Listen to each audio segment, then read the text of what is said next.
Tell us a story. Yes, tell us a story. Alrighty, here. It is cold. It's sub-zero, and the wind chill factor takes it down to like 22 below. It's cold, and I was frozen inside. We're going to get ready and start our day. We're going to have to let her warm up a little bit. Had to change the way the mount was a little bit because of the winter time and it came off, so we're trying to get an adjustment going here. Yeah, that'll work. Maybe zoom out a little bit more, and there we go. Maybe that's better. Anyway, camera. It's so cold. It is absolutely cold. Gopher, I had to actually put a little bit thicker oil in it than I wanted. I couldn't get the 5W, so I had to get the, I think it was the 15W, and it's just a little thick in this weather to turn over. So she's turned over. She's cranking some good amperage now, so we've got plenty of juice piling in. Should warm the batteries up. Let it get going. I was thinking about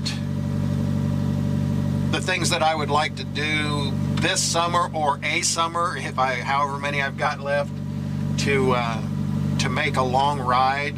I hate to shut down during the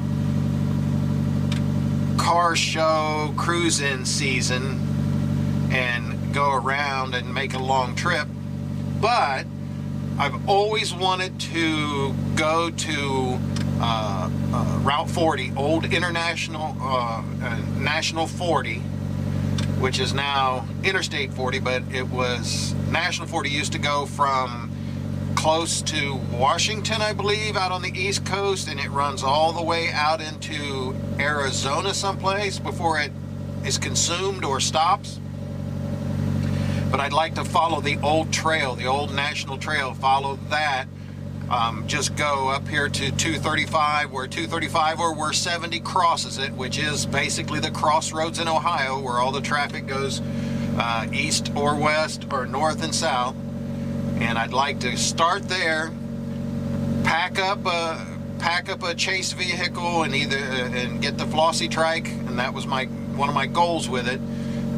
Flip a coin to go either east or west and take 4 weeks, 1 month, and just drive either east all the way as far as I can on 40 or west all the way as far as I can on 40, and just take my time and stay only on 40 if possible. Now, I know 40 was consumed by some other major highways, and it goes through every wet spot and small town going east and west, but that was its whole charm. Kind of like Route 66 and how they got everybody to travel that. Well, 40 used to be, no ifs, ands, or buts, the only way you could get east and west. So that's always been one of my dreams. Ever since I was a kid, I remember I wanted to do that. I actually wanted to walk it once upon a time. That was way back when. And then it graduated to a bicycle, and then to a motorcycle, and now that I can't do any of those, and I could barely walk, I think if I can do the flossy and I can keep her running and whatever, and it's not going to be a speed trip, I'm just going to take maybe 50 to 100 miles a day and stop, either camp and or whatever, because I can pull a little trailer with the flossy. Back in the day, we just used to pull offside the road and pitch a tent and do whatever, and I could sleep anywhere and do anything. Well, with my spine and all the degenerative problems that I have now, that might not be as easy, but I still think that I could possibly handle, 2 or 3, 4 hours in a roadside rest and whatever. And the way the flossy trike lays down, I might even just be able to sleep in it. But I could always take and modify either this little trailer or build another one with better highway tires on it, instead of the Maypop explodes from China ones. And make it so it just popped out, and because I've got to kind of sleep in a setting up position anyway. I can't lay totally flat because of my spine, but so we can do that. I thought, well, that'd be cool to make something like that and just haul it. Have my AAA card, or have a mechanic with a flatbed on speed dial. And it would really be nice if I had a group of people, but it would have to be a group of people that's out for the ride, that's committing to the ride, the daily adventure of seeing what's there, not flying 100 miles an hour down the highway, you know, triple digits with the front wheel in the air. Although the flossy track will lift the front end easily. I just want to do that and do the trip. It's all about the ride, all about the adventure, all about the daily excursions, and stop and see something. And if there was something that was really interesting and found cool and stuff, spend 2 or 3 days, maybe a week. You know, if we didn't get all the way to the end of it, it's the whole thing is the adventure. But I thought, kind of picking primarily that route, we could venture off either way, you know, 20, 30 miles, and see things that are there. I love the old roadside rest type of things, or the old gas stations that had their little attractions and all that stuff. I love those. Ohio had so many of those. There's still some where they have the giant mechanic and the giant wheel and the giant muffler and all that kind of thing. I'm just a nerd for that crap. I just find it so interesting, the psychology of what was going on to pull people in, to draw people in off from, at that time, the only way to and from major places across the United States. So, but we'll see. I mean, if that'll all work out, see how everything goes. I'm gonna get the defroster running here. Should be starting to warm up. But I always, that was one of my things, and I still want to do that if I can. If not, then, you know, maybe I can just do it in Ohio. Get on a major road, or one of the roads that has some histories and stuff that runs north, south, east, and west here in Ohio, and just travel them. Because there are a tremendous amount of historical places in Ohio, Pennsylvania, Virginia, West Virginia, Tennessee, Kentucky, Illinois, Indiana. You know, there's a tremendous amount of those places. I got to stay out of Michigan. But no, I probably could get a pass by now. It's been 35, 40 years. It should be okay.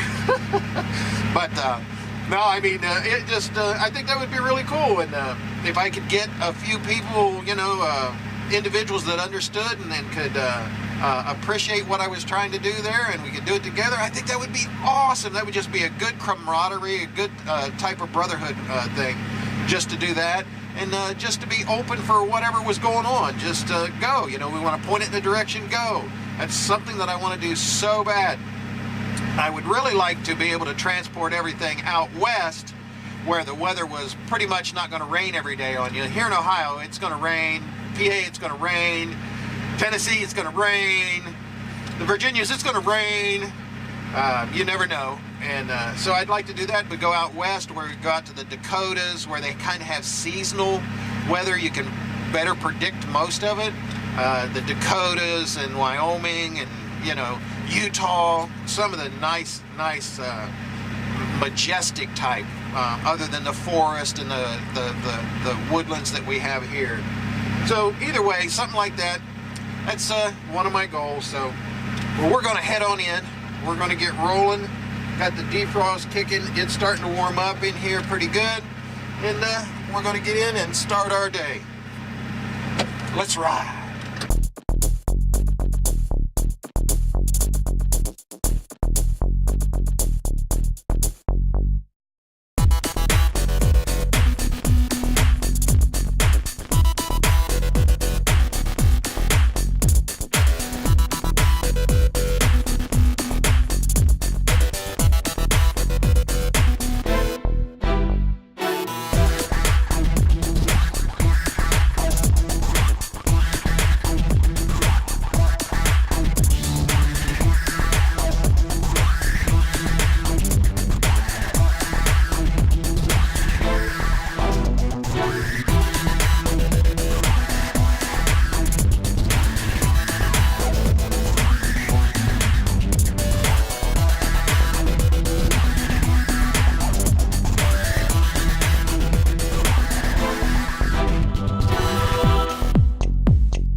see what the day will bring.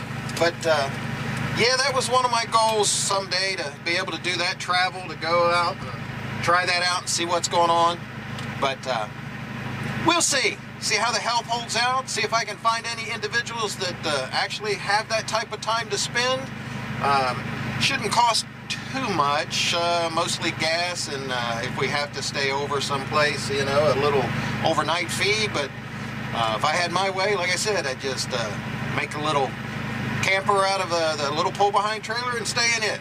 But we'll see. I'm gonna go in here, do my thing. Y'all take care of each other and do your thing. See ya!